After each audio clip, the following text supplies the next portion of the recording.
buntag mga kapobre. Kabalo sigog karon mga kapobre. Okay. Maligya kog biyabas mga kapobre kay bagong tuig man ron mga kapobre. Makabalo sigog karon kay kani ingon ani kadako mga kapobre 30 man ni. Awa mga kapobre. Kanin ani kadako 50. O then kani 25 ni ani kadako mga kapobre.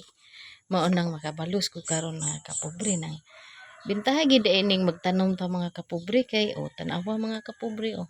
Gamay ra kayo ang balig 500 mga kapobre. Unya manguha po kog makupa unya sa ubos mga kapobre. Kaugalingon na gid ni siyang tanom mga kapobre na inani mga kapobre tanom lang ta bisag unsa mga kapobre nga di na ta kinahanglan mangumpra.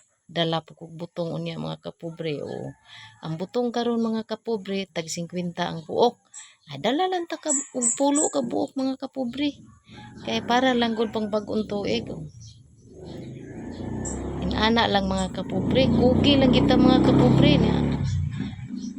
Kauban pa nato si Lord sa atong pagkugi mga kapobre basta inani nga sitwasyon mga kapobre hanggang dito lang muna ako maayong buntag sa tanan.